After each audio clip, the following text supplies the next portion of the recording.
Se alimentan principalmente por procesos de absorción. Recordar, por ejemplo, el hecho de que uno de repente ve creciendo un hongo sobre una superficie, no sé, una comida, un queso, una fruta, o incluso uno puede ver hongos creciendo, como esta fotografía de acá, en un tronco, ¿cierto? O en el suelo. Lo que es importante destacar a la hora de hacer análisis es que son mucho más grandes que las bacterias. Obviamente hay hongos que son macroscópicos como este que está acá, el que uno está acostumbrado de repente a ver, no sé, en el campo, en el bosque, pero también hay hongos que son patógenos y uno no los ve, son microscópicos, ¿ya? Pero sin embargo, aún así son mucho más grandes que lo que son las bacterias. Entonces, a partir de esto tenemos una subclasificación de los hongos. Por un lado tenemos hongos que son filamentosos, ¿ya? Y tenemos levaduras. Los hongos filamentosos se caracterizan porque tienen algunas estructuras que se denominan hifas, que son las responsables de permitir como la estructura en sí o la base de los hongos, ¿ya? Que son como una especie como de, ¿cómo explicarlo? Como de raíces, ¿ya? Por las cuales el hongo puede alimentarse. Entonces, los hongos tienen muchas, muchas hifas y el conjunto de hifas forma una estructura que nosotros llamamos micelio, ¿ya? Que es lo que está acá.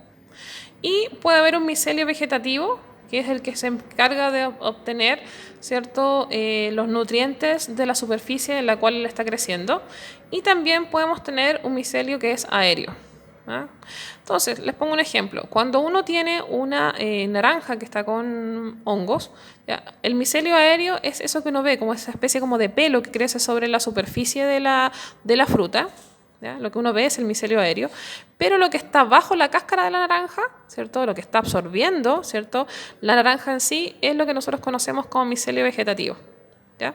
Entonces, en realidad, estos hongos filamentosos, ¿cierto? Como se ve acá en la figura, son como que tienen como ramificaciones, ¿ya? Son como esta estructura que nosotros vemos acá. Pero existe otro grupo de hongos que son las levaduras. ¿Ya? Las levaduras son hongos unicelulares, es decir, están formados solamente por una célula, nada más que eso.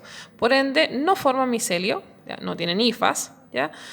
Pero en algunos casos hay algunas levaduras que sí pueden tener un cambio importante o tienen algunas estructuras filamentosas, pero son excepciones. ¿Ya? Entonces, en realidad son como estos huevitos que nosotros vemos aquí que parecen como células. ¿Ya? Esos son las levaduras, a diferencia de estas estructuras bastante complejas y mucho más largas, que son las hifas, que forman los hongos que son de tipo filamentosos. ¿Ya? Entonces, dos tipos de hongos, filamentosos, ¿cierto? Y levaduras. Vamos a encontrar hongos patógenos siendo filamentosos y vamos a encontrar hongos patógenos que son levaduras. Ahora, la infección por hongos, ¿cierto? Va a depender específicamente de algo súper, súper importante que ya habíamos hablado, ¿cierto? En la clase de virus, que era la capacidad inmunológica del hospedador. La verdad, las infecciones por hongos son poco habituales algunas, ¿ya? Y eso se da específicamente porque el sistema inmunológico tiene la capacidad de poder evitarlas. Es decir, si tenemos un sistema inmunológico bastante bueno, ¿ya? Es poco probable que se pueda generar una infección de este tipo. Ahora, también depende mucho de los factores de virulencia que tenga el hongo. Hay algunos componentes que tienen los hongos, especialmente esos hongos macroscópicos o los dermatofitos que les gusta, por ejemplo, atacar la piel, ¿ya? Que pueden infectar sin problema, ¿ya? Porque se dan las condiciones necesarias como para que eso se pueda hacer. Y lo otro importante también importa el tamaño del inóculo, es decir, la cantidad de hongos, ¿cierto? O de partículas de hongos que puedan, ¿cierto?, llegar en este caso al hospedador. ¿Ya? Entonces, capacidad inmunológica, factores de virulencia y además tamaño del inóculo, que es la capacidad, ¿cierto?, o la cantidad de partículas microbiológicas que pueden tener en este caso la persona. Acá algunos reportes, ¿cierto? Yo sé que son un poco antiguos, pero para que sepan que sí existe, en relación al consumo de hongos. ¿Ya? Estos hongos que habíamos visto en un principio, hongos del bosque, que muchas veces la gente consume porque le gusta adicionarlos a sus comidas. La verdad es que es bastante difícil, ¿cierto? Es poder diferenciar un hongo que es comestible de otro. En realidad la mayoría de los hongos que a veces crecen en los bosques no son comestibles, pero eso la gente no lo sabe. Entonces para irse a la segura es mucho mejor comprar desde el supermercado, ¿cierto? Donde uno sabe que esos hongos, esos champiñones comunes y corrientes sí se pueden consumir. Sin embargo, ustedes se pueden dar cuenta que hay gente que eso no lo hace, entonces sale por el bosque, colecciona hongos y se dan cuenta que estos hongos son altamente venenosos. De hecho, tienen enzimas que son hepatotóxicas, ¿ya? Entonces tienen la capacidad de dejar sin funcionamiento los hepatocitos y con eso generar una falla importante a nivel, ¿cierto?, de nuestro cuerpo y generar, ¿cierto?, la muerte de la persona sin posibilidad de que pueda ser tratada. Entonces, hay algunos casos importantes que salieron en la prensa en algunos años, que incluso hay algunos que aún se recuerdan, ¿cierto? Y por ende, ¿cierto? La Seremi ha llamado a la precaución en cuanto al consumo de estos hongos, ¿ya? Ahora, hongos, por ejemplo, que son buenos, no todos los hongos son malos, ¿ya? El penicillium, por ejemplo, que aparece acá, bastante bonito, así como peludo, ¿cierto? Esta fotografía que ustedes ven aquí, este es un hongo que ha ayudado mucho, ¿ya? ¿Y por qué ayuda? Porque ha ayudado a la industria farmacéutica, ¿ya? Penicillium es porque es un hongo que ayuda a generar un fármaco bastante antiguo, que es la penicilina, ¿ya? Un antibiótico que se ocupó por mucho tiempo, ¿ya?, para combatir infecciones bacterianas, pero además es un hongo que muy usado en la parte industrial, para generar, por ejemplo, yogur, para generar algunos quesos, como por ejemplo acá ustedes pueden ver el queso azul, para generar vino, para generar cerveza, ¿cierto? Para dar ciertas cualidades a los alimentos, ¿ya?, en base a tratamientos obviamente manipulados. O sea, a veces son tratamientos como genéticos, pero tienen, ¿cierto?, una implicancia bastante positiva dentro de la industria alimenticia y farmacéutica. Acá, por ejemplo, la fotografía que les muestro aquí, podemos ver algunas pelotitas, no sé si ustedes las pueden ver, y esas pelotitas la verdad que son esporas, y son esporas de un hongo que está en una superficie, por ejemplo en este caso, superficie que según la bibliografía era la superficie de la córnea de una persona. Entonces esto de repente puede generar algún tipo de conjuntivitis o algún tipo de enfermedad que muchas veces la gente siempre relaciona con infecciones bacterianas, pero en realidad no. Los hongos también tienen la capacidad de generar, ¿cierto?, afecciones que muchas veces son desconocidas. Entonces, por eso es importante el tema del diagnóstico, es importante el tema de consultar antes de tomar algún tipo de decisión frente a la elección de algún fármaco, porque a veces las medicaciones son absolutamente diferentes. Ahora, si hablamos, por ejemplo, de hongos patógenos, ¿ya?, vamos a mencionar algunos que son bastante comunes, ¿cierto? Como por ejemplo este caso de acá, ¿cierto? Tenemos la tiña. La tiña está causada, ¿cierto?, por un dermatofito que tiene la capacidad, ¿cierto?, de atacar las células de la piel. ¿Ya? Es un hongo muy, muy contagioso y que no solamente de persona a persona, sino que se transmite más comúnmente de los animales. Entonces, es un contacto directo de la piel, ¿cierto?, de la persona o con un animal que está infectado y se produce la tiña. El problema es que al tener en este caso una herida, ¿cierto?, que es como la que ustedes están viendo acá en la pizarra, si uno se la rasca, lo más probable es que las uñas de la persona queden con las esporas del hongo. Y si usted, por ejemplo, se rasca otra parte, no sé, la cabeza o la espalda, inmediatamente el hongo en esa zona empieza a crecer, ¿ya? Por ende, es muy, muy contagioso, ¿ya? Esa es la tiña.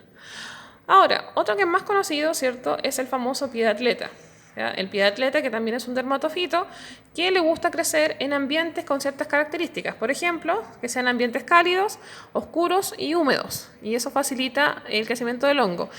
¿Qué tipo de ambiente comúnmente tiene esas características? Los zapatos. O a veces hasta las botas. Entonces, a veces sucede que el hongo, ¿cierto?, tiene la particularidad, ¿cierto?, de crecer, en este caso, por factores netamente de propicios que da el huésped, de tener, ¿cierto?, de lavarse los pies, por ejemplo, la mala costumbre que tiene la gente de lavarse los pies y no secarse entre medio de los dedos. Entonces, el ambiente queda más húmedo, pueden haber algunas esporas del hongo, ¿cierto?, y él empieza a crecer y se empiezan a generar heridas. El pie de atleta, ¿cierto?, tiene diferentes, uno puede ver diferentes tipos de fotografía con diferentes características o avances de la enfermedad, y eso va a depender específicamente de, como mencionamos anteriormente, de las capacidades que tenga el paciente de poder responder a esta enfermedad. ¿Ya? Tratamiento hay, por lo general, cremas, ¿cierto? Que son asociadas, que son tópicas, que se aplican sobre la superficie, ¿cierto? Y para eliminar en sí el hongo. Pero lo más importante, ¿cierto? Ante esto es la prevención, el hecho de cuando uno se va a bañar, secarse muy bien entre los dedos, ya no meterse a duchas, por ejemplo, en lugares públicos sin zapatos, porque también, ¿cierto? Son temas de humedad que pueden favorecer en sí el crecimiento, en este caso, del hongo, ¿ya? Bueno, y dentro de otros patógenos conocidos, ¿cierto? Hongos, tenemos la cándida, ¿cierto? Que genera una enfermedad que se llama candidiasis. La cándida albicans, ¿cierto? Es un hongo bastante importante que genera muchas enfermedades asociadas, ¿cierto? A la falencia, en este caso, o alguna alteración del sistema inmunológico o bien defensas de nuestro cuerpo. Acá nosotros podemos ver incluso una cándida que afecta a la zona bucal, ¿cierto? O bien podemos ver una cándida afectando a toda la parte esofágica. Es decir, acá el sistema inmunológico está totalmente privado, ¿cierto? Deprimido, tan así que el hongo tiene la particularidad de crecer, pero de una manera bastante excesiva. Ustedes pueden ver acá que parece que la persona estuviera, por ejemplo, hubiese tomado, no sé, leche o no sé, está todo crecido, todo está como un manto blanco, es netamente asociado con la presencia de la cándida. ¿Ya? Que a veces puede estar, incluso se puede detectar en algunos pacientes, pero que no causa ningún tipo de problema. Simplemente va a aparecer cuando hay algo que se altera. ¿Ya? Y es lo que pasa, por ejemplo, con la infección vaginal por cándida. ¿Ya? La infección vaginal por cándida o el hongo en sí de la cándida nosotros lo podemos encontrar en esta zona, ¿cierto? En la zona genital, pero sin embargo no genera problema. El problema se va a generar por alguna razón cuando la flora, ¿cierto? Que existe como protección en la parte genital se ve alterada. Por ejemplo, por un consumo masivo de antibióticos, por decirlo así. ¿Ya? Los antibióticos tienen la particularidad de alterar todo lo que es la microflora de esta zona, ¿ya? O algún tipo de medicamento que haga, ¿cierto? Que de alguna forma prolifere, en este caso, el hongo. La sintomatología asociada, ¿cierto? Es porque sienten dolor, por ejemplo, las relaciones sexuales, pero principalmente el tema de la picazón o de la comezón, ¿ya? También se ve asociada a la pérdida, por ejemplo, de algunas secreciones, ¿cierto? Secreciones bastante anormales, ya que tienen un olor bastante particular y desagradable, ¿ya? Y en algunas mujeres también se dicen que les cuesta mucho el orinar, ya tienen problemas, sienten un dolor bastante intenso o como un ardor, ¿ya? Que ellos manifiestan. ¿Ya? Entonces, en ese caso, lo que nosotros hacemos, ¿cierto? Es que la paciente se le hace un diagnóstico, se le toma una muestra, ¿cierto? Una muestra y se analiza para ver si existe o no la presencia del hongo. Y en ese caso, lo más común de entregarle son óvulos, ¿ya? Óvulos vaginales. Lo otro, hay mucha gente que ocupa, ¿cierto? Muchos los protectores diarios, pero yo siempre digo, como que lo malo ocupa. ¿Ya? Siente que pueden ocuparlos todo el día sin cambiar y ahí se mantiene un ambiente bastante húmedo, que también favorece en este caso el crecimiento del hongo o de la cándida. Entonces, por lo mismo, ¿cierto? Se recomienda que la ropa interior que ocupen, ¿cierto? Tiene que ser, por ejemplo, de algodón, ¿ya? Y si está ocupando, en este caso, protectores diarios, tratar de cambiarlo cada cierto tiempo y no mantenerlo permanentemente como todo el día. ¿Ya? También, ¿cierto? Hay algunos tratamientos asociados que pueden ser algunos lavados vaginales, ¿cierto? Y también con algún producto que puede ser recomendado en este caso por el ginecólogo. Ahora, en el caso, por ejemplo, de que la candidiasis se presente en el embarazo, no hay problema, ¿cierto? La cándida no tiene la posibilidad de atacar, en este caso, al feto, ¿cierto? Pero el problema sí es cuando el bebé va a nacer. ¿Ya? Al atravesar el canal de parto, ¿cierto? Puede que se contagie en este caso con el hongo y genere algún problema importante en el recién nacido. Recordar que el recién nacido, ¿cierto? Es como viene con su sistema inmunológico sumamente no deprimido, pero no ha tenido ninguna interacción, ¿cierto? Y está bastante poco preparado para poder enfrentar algún tipo de infecciones como de ese tipo. ¿Ya? Por eso es importante la prevención, por eso es importante el tratamiento, para que de esa forma no ocurra ningún tipo de inconveniente ni con la mamá ni con el bebé en el caso de que se presente la candidiasis durante un embarazo. Ahora, hay infecciones por hongo que son mucho más graves. ¿Ya? Por ejemplo, en este caso, tenemos un hongo que se llama Aspergillus, ¿ya? Que es un hongo filamentoso, como ustedes pueden ver aquí, ¿cierto? Y que podemos ver acá también la fotografía de sus esporas. Estas esporas tienen la capacidad de disgregarse, ¿cierto? Por el aire, y en algunos casos, en algunas personas, ¿cierto? Cuando son inhaladas, pueden llegar a nivel de los pulmones, ¿ya? Y empezar a generar una especie de tumores que se forman específicamente con el acúmulo, ¿cierto? De estas esporas y el crecimiento del hongo, ¿ya? Y formar aspergilomas. ¿Ya? Los aspergilomas, ¿cierto? Insisto, son como tumores que se van formando en la parte pulmonar y que pueden traer consecuencias bastante desagradables a los pacientes, que incluso, ¿cierto? Afecciones pulmonares que son muy graves. Ahora, los aspergilomas o la presencia de infecciones provocadas por Aspergillus, nosotros los vemos preferentemente en personas que están inmunodeprimidas. Generalmente no se encuentran en pacientes como sanos, por decirlo así, pero sí, ¿cierto? Son patologías que nosotros podemos asociar, por ejemplo, a la presencia de pacientes con VIH. Ellos sí a veces tienen, como les decía en un principio, esta enfermedad, tienen candidiasis, tienen aspergillus, ¿cierto? Aspergiloma y muchas enfermedades más asociadas, ¿cierto? Solamente en un paciente, ¿ya? Por eso, fundamentalmente estos hongos, ¿cierto? Van a aparecer, en este caso, en pacientes que son, como nosotros denominamos, inmunosuprimidos, ¿no? Y la detección, ¿cierto? Que se hace, por ejemplo, el crecimiento de hongos en los laboratorios al traer las muestras de secreciones, ¿cierto? Nosotros las hacemos crecer en diferentes medios de cultivo, tal como ustedes lo pudieron observar en los laboratorios que hicieron con la profesora Ángela, ¿cierto? Que habían medios específicos para el crecimiento de bacterias. Nosotros también tenemos medios que sirven solamente para la detección y crecimiento de hongos, ¿ya? Y con eso nosotros podemos analizar, ¿cierto? Las muestras que nos llegan y saber qué tipo de hongo, por ejemplo, el que está creciendo o qué tipo de patología puede tener en este caso una persona o un paciente en particular. Eso entonces, muchas gracias y nos vemos próximamente.